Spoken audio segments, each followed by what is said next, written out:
Você, Dani? Eu tô aqui pensando, não sei se alguém já sabe, mas eu gosto muito de fazer exercício. Fazer exercício, esporte. Assim, eu não sou boa em certo esporte, mas eu gosto de tudo. Você sabe de ping-pong. Eu gosto de ping-pong, né? Mas eu acho que muita gente já sabe disso. E você?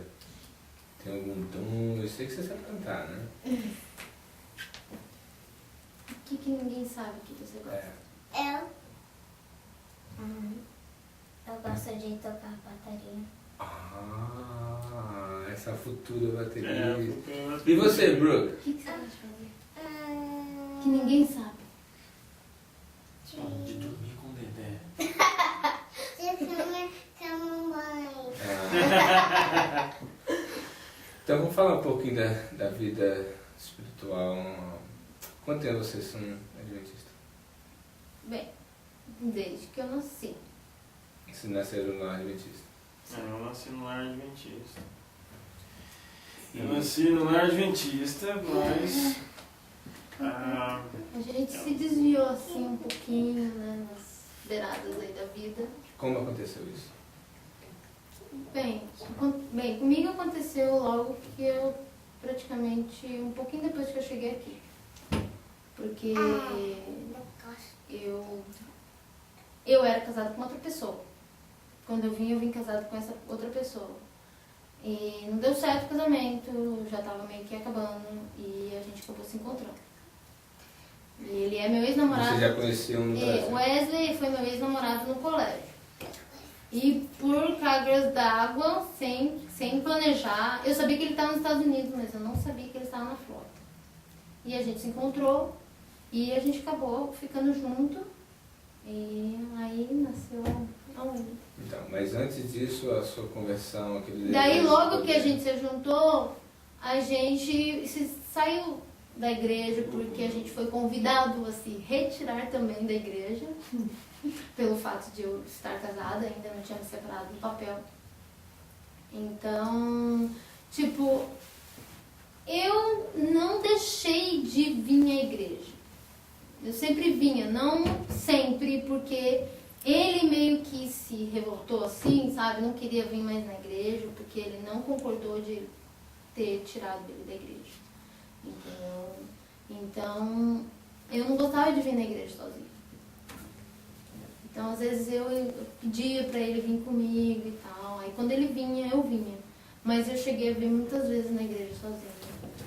Mas o que marcou em vocês essa mudança, esse desejo de querer voltar e estar de novo dentro da igreja e seguir o mesmo caminho que Deus sempre planejou para vocês? Bem, e vocês, quer dizer, a gente nunca sabia, né? Bem, eu nunca quis deixar de vir na igreja. Mas, tanto eu tentar insistir com ele para ele voltar para a igreja e ele não queria.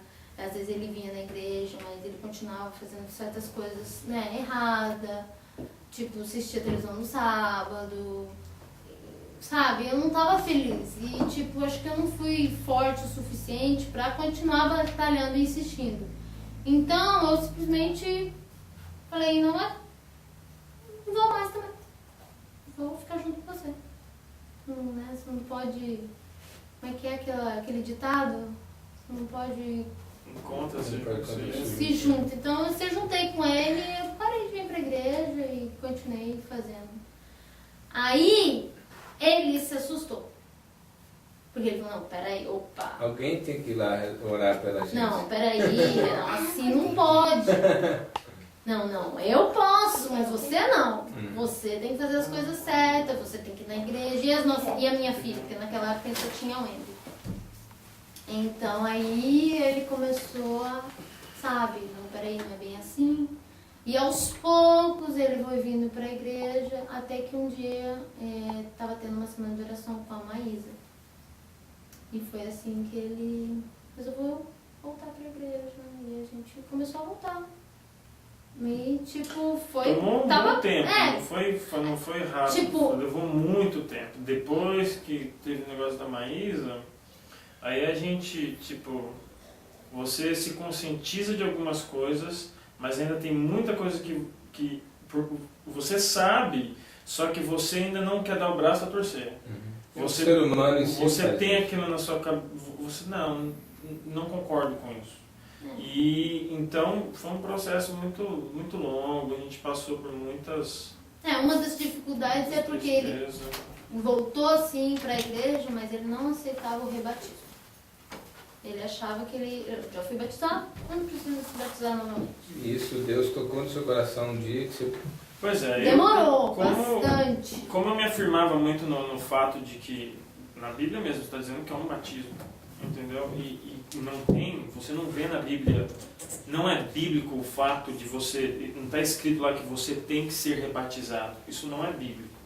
Só que também lá, na Bíblia, vem explicando que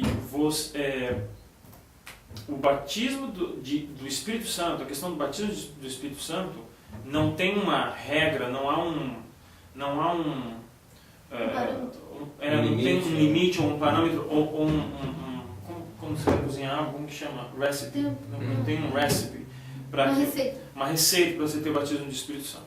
E então eu comecei a frequentar mais a igreja, a gente foi frequentando mais a igreja, mas eu tinha muitos problemas assim. Eu tinha amigos fora da igreja. A vida social. A minha vida social, né, fora da igreja, trabalho, esse tipo de coisa. E eu também... eu tinha dois problemas. Um era a música que eu escutava, e a bebida.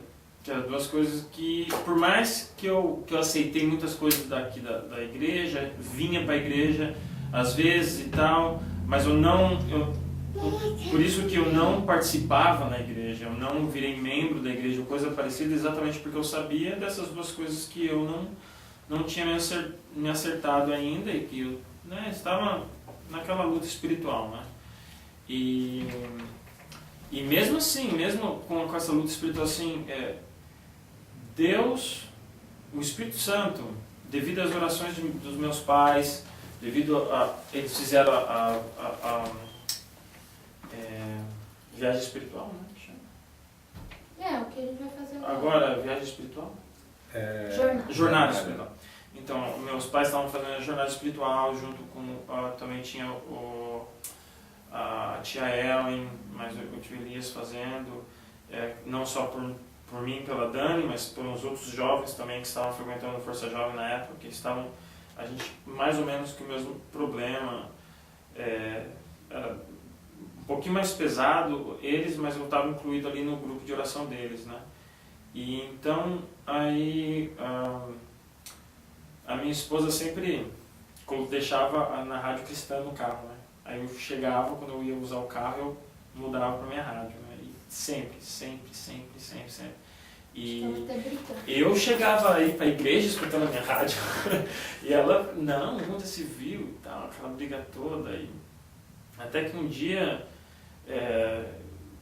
eu já estava frequentando aí o Força Jovem, nessa época. E aí eu conversando com Deus, engraçado assim, muita gente acha que para conversar com Deus você tem que estar perfeito antes de falar com Ele. É o que a gente pensa.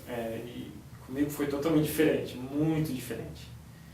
Então aí ele, com o passar do tempo e tal, naquela luta espiritual e conversando com Deus até em momentos, em horas que se eu falar, é capaz de pessoas não acreditar, porque eu acredito porque eu passei, porque se alguém me falasse que tinha falado com Deus no estado em que eu estava, eu não ia acreditar também.